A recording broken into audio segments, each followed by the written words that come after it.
इसको हम यहाँ पे प्रूव भी कर सकते हैं। हमने A is equal to a i j एक सिमेट्रिक मैट्रिक्स लिया n बाई n ऑर्डर का, ठीक है। तो यहाँ पे कंडीशन क्या है, a i j is equal to minus a j i for all i j, ये तो सिमेट्रिक का कंडीशन हो गया। अब अगर मुझे डायगोनल के एलिमेंट पे जाना है तो उसके लिए हमें क्या करना होगा, या तो आई को जे से रिप्लेस कर दो या तो जे को आई से रिप्लेस कर दो, because i is equal to j होता है। तो यहाँ पे हमने क्या कर दिया, जे को आई से रिप्लेस कर दिया, यहाँ भी जे को आई से रिप्लेस कर दिया, तो हमें क्या मिल गया, a i i is equal to minus of a i i. तो इस ए आई आई को इधर ले आओगे तो क्या मिल जाएगा, 2 times a i i is equal to 0। तो a i i is equal to 0 for all i. अगर मैं यहाँ को आई को जे से रिप्लेस कर देता तो हमें क्या मिल जाता, 2 j j is equal to 0 for all j. इसका क्या मतलब हो जाता कि ए आई आई 0 है सारे आई के लिए। इससे हमें क्या पता चल रहा है कि A11, A22, A33 जितने भी एलिमेंट्स है वो सब 0 के इक्वल होने चाहिए for A skew symmetric matrix. ये तो हमने प्रूफ किया। दूसरी बात क्या है कि तुम इसको लॉजिकली, जैसे अभी मैंने बताया कि डायगोनल के एलिमेंट वो खुद के कंजुगेट है और वो खुद के निगेटिव भी है। तो कौन सा नंबर है रियल नंबर जो खुद का निगेटिव भी है, वो ऑब्वियस ये बात है 0 ही खुद का निगेटिव है। तो इसका मतलब क्या होना चाहिए कि जो डायगोनल के एलिमेंट्स होने चाहिए वो 0 होने चाहिए। ठीक है, बहुत बोल दिया। अब आ जाओ, फिर हम लोग क्या करते हैं, एक एग्जांपल से समझते हैं स्क्यू सिमेट्रिक मैट्रिक्स को।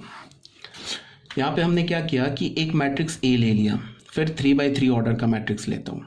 तो ये A11 ले लिया, A12 ले लिया, A13 ले लिया, A21, A22, A23, A31, A32, A33, ये 3x3 ऑर्डर का एक स्क्यू सिमेट्रिक मैट्रिक्स मैंने लिया।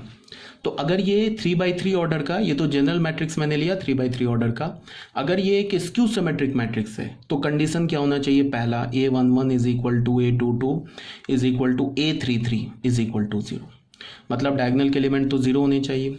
उसके बाद क्या होना चाहिए, A12 का कंजुगेट क्या, A21, तो ये एक दूसरे का निगेटिव होना चाहिए। A13 का कंजुगेट क्या है, A31, तो ये भी एक दूसरे का निगेटिव होना चाहिए। A23 का कंजुगेट क्या है, A32, तो ये भी एक दूसरे का निगेटिव होना चाहिए। अगर ऐसा है तो हम क्या बोलेंगे, अगर इस कंडीशन को ये A मैट्रिक्स सेटिस्फाई कर रहा है तब हम बोलेंगे A is a skew symmetric matrix. Clear है बात। तो हम लोग एक काम करते हैं, A में रिप्लेस कर देते हैं। हमने क्या बोला, A11 को हमने क्या बोल दिया, A11 को 0 बोल दिया। A12 को क्या बोल दिया हमने, A12 को हमने बोल दिया यहाँ पे माइनस A21 ऐसे बोल दिया। A13 को क्या बोल दिया, माइनस A31 ऐसे बोल दिया। A21 को क्या बोल दिया हमने, A21, तो यहाँ पे तुम ऐसे लिख लो, A21 को क्या लिख लो यहाँ पे, माइनस A21, तो A21 ही रहने दिया यहाँ पे, इसको 0 कर दिया। अब A23 को क्या बोल दिया, माइनस A32, अब A31 को ऐसे ही हमने रहने दिया। उसके बाद यहाँ पे हमने क्या, हमारे पास A32 को हमने क्या बोल दिया, A32 ही रहने दिया, इसको 0 बोल दिया। ठीक है, अब ये A मैट्रिक्स किस में कन्वर्ट हो गया, इसमें कन्वर्ट हो गया।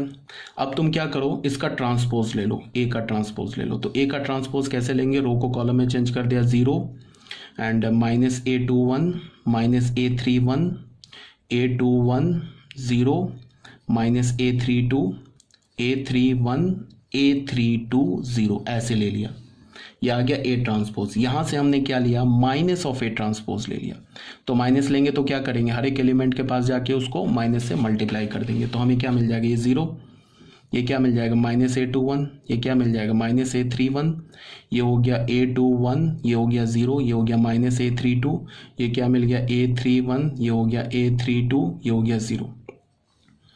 अब तुम इस मैट्रिक्स को देखो और इस मैट्रिक्स को देखो, ये आपस में इक्वल है।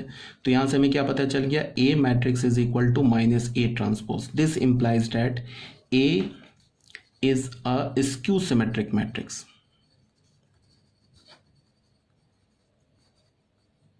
क्लियर है ये बात। ठीक है, ऐसे ही तुम 4x4 ऑर्डर का 5x5 ऑर्डर का ले सकते हो। ठीक है, अब अगर मैं बोलूं कि तुम एक 3x3 ऑर्डर का, कोई भी 3x3 ऑर्डर का एक स्क्यू सिमेट्रिक मैट्रिक्स लिखो, तो 3x3 ऑर्डर का मैं लिखूंगा तो क्या होगा, 9 एलिमेंट्स आएंगे उसमें, और हमें क्या करना है, 3x3 ऑर्डर का कोई भी एक स्क्यू सिमेट्रिक मैट्रिक्स लिखना है। तो यहाँ पे पहले बताओ, ये जो डायगोनल के एलिमेंट है इसको तो कंपलसरी है कि ये 0 0 ही होना चाहिए अगर ये स्क्यू है तो।